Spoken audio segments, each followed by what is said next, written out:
RBI governor Shaktikanta Das ने press conference में बताया कि रेपो रेट 4% पर बरकरार रहेगी, वहीं रिवर्स रेपो रेट 3.35% पर बरकरार रहेगी। आरबीआई गवर्नर ने कहा कि अप्रैल जून की गिरावट के बाद सुधार जारी है। इसके साथ ही ग्रामीण अर्थव्यवस्था सबसे ज्यादा मजबूत है। आरबीआई गवर्नर शक्तिकांत दास ने कहा कि ग्लोबल इकोनॉमी में रिकवरी के मजबूत संकेत मिल रहे हैं। अप्रैल जून की गिरावट के बाद सुधार जारी है। इसके साथ ही ग्रामीण अर्थव्यवस्था सबसे ज्यादा मजबूत। उन्होंने कहा कि जनवरी मार्च 2021 तक जीडीपी में सकारात्मक ग्रोथ संभव है। बिहार के कद्दावर नेता और केंद्रीय मंत्री रामविलास पासवान का लंबी बीमारी के बाद बीती शाम निधन हो गया, जिसके बाद उनके पार्थिव शरीर को अस्पताल से दिल्ली आवास लाया गया। यहां पासवान के आवास पर पहुंचकर प्रधानमंत्री नरेंद्र मोदी, राष्ट्रपति रामनाथ कोविंद ने उन्हें श्रद्धांजलि अर्पित की। रामविलास पासवान का कल पटना में पूरे राजकीय सम्मान के साथ अंतिम संस्कार किया जाएगा। पटना में होने वाले अंतिम संस्कार में केंद्रीय मंत्री रविशंकर प्रसाद पूरे कैबिनेट की तरफ से मौजूद रहेंगे। रामविलास पासवान के पार्थिव शरीर के साथ वायुसेना विशेष विमान से उनके परिवार के सदस्यों के साथ रविशंकर प्रसाद भी दोपहर 2 बजे पटना जाएंगे। हिमाचल प्रदेश में देर रात करीब 3 बजे भूकंप के झटके महसूस किए गए। भूकंप के झटके प्रदेश के लाहौल और स्पीति इलाके में महसूस किए गए। रिक्टर स्केल पर भूकंप की तीव्रता 3.3 मापी गई है। आईपीएल में आज राजस्थान रॉयल्स और दिल्ली कैपिटल्स के बीच मुकाबला होगा। मैच के लिए शारजाह में टॉस शाम 7 बजे होगा, वहीं मैच 7:30 बजे शुरू होगा। अमेरिका के राष्ट्रपति डोनाल्ड ट्रंप ने चीन को एक बार फिर से धमकी दी है। देश को संबोधित करते हुए अमेरिकी राष्ट्रपति डोनाल्ड ट्रंप ने कहा कि मैं चीन को बताना चाहता हूं कि कोरोना महामारी उसकी गलती है और उसे इसके लिए भारी कीमत चुकानी पड़ेगी। ये अमेरिकियों की गलती नहीं है। दुनिया भर में कोरोना संक्रमितों की संख्या 3 करोड़ 67 लाख के पार पहुंच गई है, तो वहीं कुल मौत का आंकड़ा 10,66,000 को पार कर गया है। अब तक दुनिया में 2 करोड़ 76 लाख मरीज ठीक हुए हैं। वहीं दुनिया में 80 लाख से ज्यादा एक्टिव मरीजों का इलाज जारी है। विश्व में भारत में सबसे ज्यादा एक्टिव मरीज सामने आ रहे हैं। देश में कोरोना संक्रमितों की संख्या 69,03,000 के पार पहुंच चुकी है। वहीं देश में अब तक 59,03,000 मरीज इलाज से ठीक भी हुए हैं। कोरोना से अब तक 1,06,000 से ज्यादा लोगों की मौत हो चुकी है। वहीं भारत में कोरोना के एक्टिव केस 8,93,000 पहुंच चुके हैं। पिछले 24 घंटे में 70,000 से ज्यादा नए मरीज सामने आए हैं। छत्तीसगढ़ में 24 घंटे में कोरोना के 2,863 नए मरीज आए हैं। आंकड़ा 1,34,000 के पार पहुंच गया है। वहीं प्रदेश में एक्टिव मरीजों की संख्या 27,427 पर पहुंच गई है। 8 नई मौत से कुल आंकड़ा 1,158 पर पहुंच चुका है। तो वहीं राजधानी में जांजगीर चांपा में 353 और रायपुर में 306 नए मरीज मिले हैं। कांग्रेस चुनाव समिति की बैठक राजीव भवन में आज शाम 7 बजे होगी, जिसमें शामिल होने के लिए दिल्ली से प्रदेश कांग्रेस प्रभारी पीएल पुनिया आज शाम 4 बजे रायपुर पहुंचेंगे। बैठक में मरवाही उपचुनाव के प्रत्याशी को लेकर चर्चा होगी। इसके साथ ही उपचुनाव के लिए घोषणा पत्र तैयार किए जाने के संबंध में भी बात होगी। दतिया की भांडेर विधानसभा क्षेत्र में चुनाव प्रचार ने जोर पकड़ लिया है। भाजपा, कांग्रेस और बसपा के प्रत्याशी लगातार जनसंपर्क कर लोगों से समर्थन मांग रहे हैं। कांग्रेस प्रत्याशी फूल सिंह बरैया नुक्कड़ सभाओं से चुनाव प्रचार कर रहे हैं, तो वहीं भाजपा प्रत्याशी रक्षा सरोनिया सरकार के दम पर चुनाव जीतना चाह रही है। बसपा प्रत्याशी महेंद्र बौद्ध भी लोगों के घर घर जाकर वोट मांगते नजर आए। मुरैना जिले में राज्यसभा सांसद ज्योतिरादित्य सिंधिया कार्यकर्ता सम्मेलन में शामिल होने के लिए पहुंचे। यहां उन्होंने दिमनी, सुमावली और मुरैना विधानसभाओं में कार्यकर्ता सम्मेलन को संबोधित किया और बीजेपी प्रत्याशी को उपचुनाव में जीत दिलाने के लिए संकल्प दिलवाया। मुरैना दौरे पर आए राज्यसभा सांसद ज्योतिरादित्य सिंधिया ने राहुल गांधी के चीन पर कार्रवाई के लिए दिए गए बयान पर पलटवार किया। सिंधिया ने ये कहा कि कांग्रेस की सरकार के समय कितनी भी जमीन पर चीन ने कब्जा किया, ये सभी को पता है। तो वहीं बीजेपी सरकार ने इस समय चीन को किस तरह से मुंहतोड़ जवाब दिया है, ये देश ही नहीं पूरा विश्व जानता है।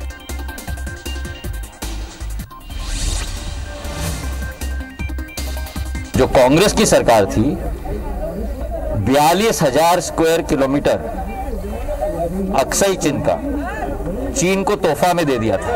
अच्छा होगा अगर वर्तमान प्रधानमंत्री और सेना का संकल्प को और मजबूत कांग्रेस पार्टी करे, ये ना कहे कि वो क्या करती। पूर्व मंत्री जयवर्धन सिंह अपने 1 दिवसीय दौरे पर इंदौर पहुंचे हैं। इस दौरान उन्होंने कहा कि कभी किसी को उम्मीद नहीं थी कि सिंधिया जी इस तरह से बिना किसी को बताए पार्टी छोड़कर चले जाएंगे। जिस दिन उन्होंने जनता को धोखा दिया था, हमने उसी दिन तय कर लिया था कि कांग्रेस और जनता के साथ गद्दारी करने वाले के खिलाफ कांग्रेस पूरी ताकत के साथ मैदान में उतरेगी। ग्वालियर में भारतीय जनता पार्टी के पूर्व राष्ट्रीय उपाध्यक्ष प्रभात झा का कांग्रेस पर बड़ा हमला बोला है। प्रभात झा ने कहा कि उनका ना झंडा है ना ही कार्यकर्ता, बूथों पर लोग नहीं हैं। उनके यहाँ चिंता का विषय बना हुआ है कि पोलिंग बूथ पर कार्यकर्ता कहां से लाएं, क्योंकि सब बीजेपी में चले गए हैं। मरवाही उपचुनाव को लेकर बिलासपुर सांसद अरुण साव ने कांग्रेस पर हमला बोला है। लोरमी से लगे पटैता वन ग्राम में पार्टी के कार्यक्रम में शामिल होने के लिए पहुंचे सांसद अरुण साव ने मरवाही उपचुनाव को लेकर कहा कि कांग्रेस ने राज्य के हर वर्ग के साथ दगा किया है और यही वजह है कि मरवाही की जनता कांग्रेस को सबक सिखाने के लिए बैठी हुई है। मध्य प्रदेश कांग्रेस ने बीजेपी में शामिल होने वाले 25 पूर्व विधायकों को लेकर हाईकोर्ट में एक पिटीशन दायर की है, जिसमें इन 25 बागियों से उपचुनाव में खर्च होने वाली राशि वसूलने की मांग की गई है।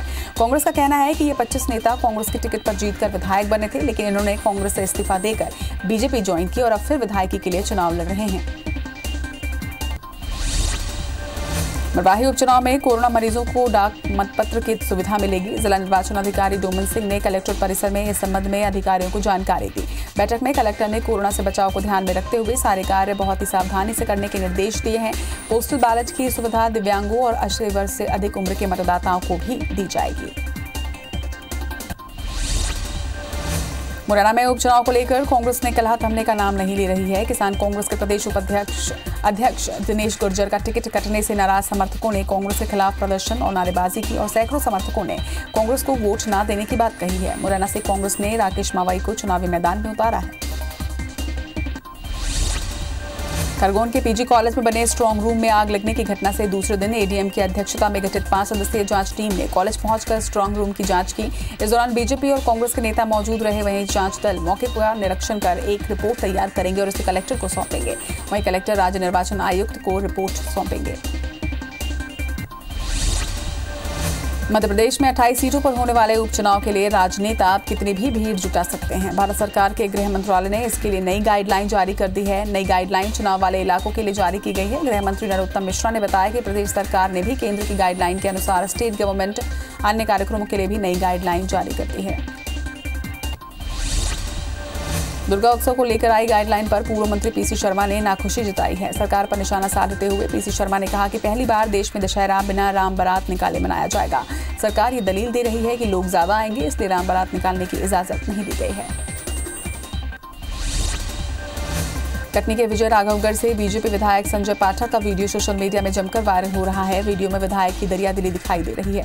दरअसल अनूपपुर के नेशनल हाईवे में एक महिला घायल पड़ी थी, जिसे विधायक ने अपनी गाड़ी में बिठाकर अस्पताल पहुंचाया। इसके साथ ही महिला को इलाज के लिए विधायक निधि से 10,000 की सहायता राशि भी दी। धमतरी सतनामी समाज ने यूपी के हाथरस और छत्तीसगढ़ के बलरामपुर रेप कांड को लेकर शहर के गौशाला मैदान में धरना प्रदर्शन किया और आरोपियों को कड़ी सजा देने के लिए राष्ट्रपति के नाम एसडीएम को एक ज्ञापन सौंपा। इसके साथ ही पीड़िता और परिवार को इंसाफ दिलाने की मांग की है। निलंबित आईपीएस पुरुषोत्तम शर्मा को अभी राहत मिलेगी। कैट ने पुरुषोत्तम की निलंबन की याचिका पर रोक लगाने से इनकार कर दिया है। मामले में याचिका पर कैट ने राज्य सरकार को नोटिस जारी कर 4 हफ्ते में जवाब पेश करने के निर्देश दिए हैं। बता दें कि पत्नी से मारपीट के आरोप में पुरुषोत्तम शर्मा को सस्पेंड कर दिया गया है, जिसकी कार्रवाई को पुरुषोत्तम ने कैट में चुनौती दी है। रतलाम के चमारिया नाका क्षेत्र में किन्नर के 2 गुटों के बीच वसूली को लेकर विवाद हो गया, जिसके बाद दोनों ही गुट के लोग एक दूसरे पर टूट पड़े। दोनों गुटों के लोगों ने एक दूसरे की पिटाई कर कपड़े भी फाड़े। बाद में किन्नर को निवस्त्र कर थाने ले गए और एफआईआर दर्ज कराई। लेकिन रतलाम में इस तरह की घटना को लेकर अब कानून व्यवस्था पर भी सवाल खड़े हो रहे हैं। हाईकोर्ट ने अवमानना के मामले में नोटिस जारी कर रायपुर जिला सहकारी केंद्र बैंक के सीईओ से जवाब तलब किया है। जानकारी के अनुसार जिला सहकारी केंद्र बैंक रायपुर से सेवानिवृत्त होकर कर्मचारी जगतराम साहू सहित 5 कर्मचारियों ने ग्रेच्युटी राशि रोके जाने पर अधिवक्ता नरेंद्र मेहर व अन्य के माध्यम से हाईकोर्ट में चुनौती दी थी।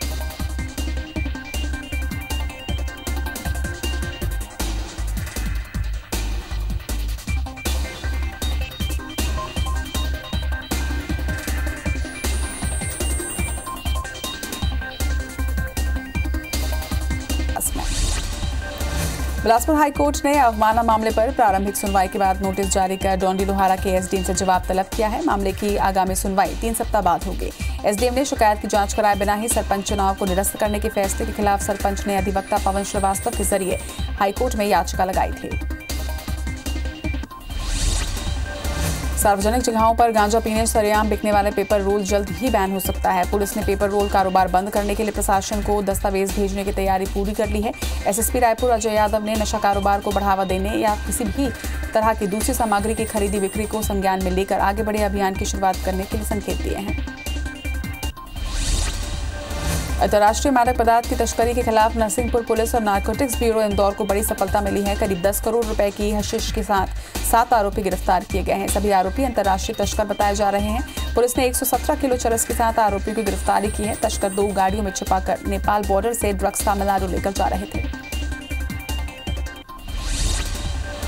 रीवा के गुड़ थाना के अमिर्ती गांव के पुल के पानी में डूबने से मामा भांजे की मौत हो गई। नहर के निर्माणाधीन पुल के गहरे पानी से दोनों के शव बरामद कर लिए गए हैं। परिजनों ने निर्माणाधीन पुल के ठेकेदार पर लापरवाही का आरोप लगाया है। इसके साथ ही मामले में जांच की मांग की है।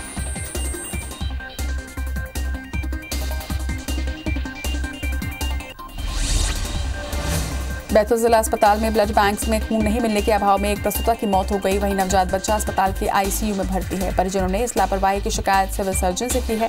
परिजनों का कहना है कि वक्त पर ब्लड बैंक से खून मिल जाता तो बहन की जान बच सकती थी।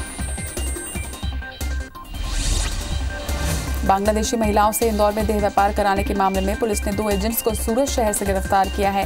गिरफ्त में आए टीटू बंगाली और आरुष सैयद से बड़े नेटवर्क का पता चला है, जिसमें बांग्लादेश से लड़कियों को गुजरात और महाराष्ट्र देह व्यापार के लिए लाया जाता था। इस नेटवर्क के तार इंदौर से जुड़ने का भी खुलासा हुआ है। जगदलपुर में आईपीएल मैच में सट्टा खिलाते एक आरोपी को पुलिस ने गिरफ्तार किया है। आरोपी के पास से 25,000 रुपए कैश जब्त किए गए हैं। वहीं आरोपी मोबाइल के जरिए सट्टा पट्टे लिख रहा था, लेकिन पुलिस ने मुखबिर की सूचना पर उसे धर दबोचा। फिलहाल पुलिस आरोपी के खिलाफ जुआ एक्ट के तहत प्रकरण दर्ज कर जेल भेज दिया है। मुरैना में चेकिंग के दौरान एसएसटी ने 3 अलग अलग कारों से 31 लाख रुपए बरामद किए हैं। बताया जा रहा है कि आगरा से मध्य प्रदेश के लिए पैसा लाया जा रहा था और इसी दौरान जांच करने पर एसएसटी टीम ने 31 लाख रुपए पकड़े। मामला सरायचोला थाना क्षेत्र के अल्ला बेली चौक का बताया जा रहा है। ग्वालियर में आर्मी हवलदार के सूने घर से चोरों ने लाइसेंसी रिवॉल्वर सहित 14 तोला सोना लेकर वहां से फरार हो गए। चोरी की घटना सीसीटीवी कैमरे में कैद हो गई है। सीसीटीवी फुटेज के आधार पर पुलिस ने चोरों के खिलाफ मामला दर्ज कर उनकी तलाश शुरू कर दी है।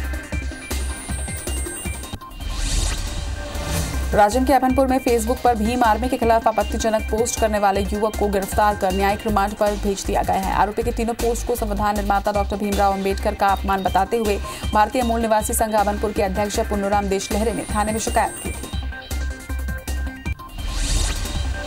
गरियाबंद के युवक से नौकरी लगाने के नाम पर 3,50,000 रुपए की धोखाधड़ी करने वाले शातिर शिक्षक को पुलिस ने गिरफ्तार कर लिया है। आरोपी भीखलाल आनंद के एक शासकीय स्कूल में शिक्षक वर्ग 3 पर पदस्थ है, जिन्होंने शिक्षक की नौकरी लगाने के नाम पर झांसा दिया। पुलिस ने पीड़ित की शिकायत पर आरोपी को गिरफ्तार किया है। भिलाई में गैस से भरे टैंकर में ब्लास्ट होने से एक की मौत हो गई है, वहीं 2 लोग घायल हो गए हैं। हादसे में घायलों को दुर्ग के जिला अस्पताल में भर्ती कराया गया है, जहां उनका इलाज जारी है। घटना जामुल थाना क्षेत्र की बताई जा रही है। चोरी की नियत से एटीएम तोड़ने वाले 2 शातिर चोरों को 6 घंटों में दुर्ग पुलिस ने धर दबोचा है। पकड़े गए दोनों शातिर चोरों ने नया पारा स्थित एसबीआई बैंक के एटीएम में लोहे की रॉड तोड़ी थी। आरोपियों के पास से लोहे की रॉड और एक ऑटो जब्त किया गया है। वहीं कोर्ट ने दोनों आरोपियों को जेल भेज दिया है। अंबिकापुर मेडिकल कॉलेज में काम कर रहे सफाई कर्मियों और सुरक्षा कर्मियों को 3 महीने से वेतन नहीं मिला है। वहीं प्रबंधन जल्द ही वेतन भुगतान की बात कह रहा है। वेतन नहीं मिलने से सुरक्षा और सफाई कर्मियों की आजीविका पर संकट गहरा गया है। कोरोना संक्रमण में पूरी मुस्तैदी के साथ काम करने के बावजूद वेतन नहीं मिलने से कर्मी मायूस हैं। जशपुर जिले में बस संचालक कोरोना गाइडलाइन को ताक पर रखकर यात्रियों को सफर करवा रहे हैं। यहां लोग सोशल डिस्टेंसिंग का पालन भी नहीं कर रहे हैं। वहीं बसों में यात्री ज्यादा होने से कोरोना का खतरा भी बढ़ रहा है। वहीं अधिकारियों ने इस मामले में कार्रवाई की बात कही है।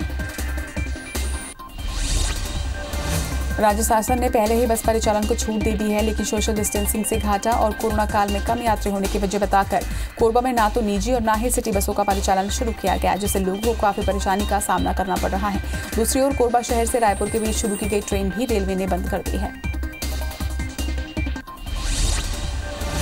कबीरधाम जिले में 2 दिनों से बारिश का कहर जारी है। पंडरिया ब्लॉक में बहने वाली आगर नदी में उफान पर है। वहीं ग्राम ढोलढोलिया में नदी पर बने रपटे का आधा हिस्सा टूट चुका है।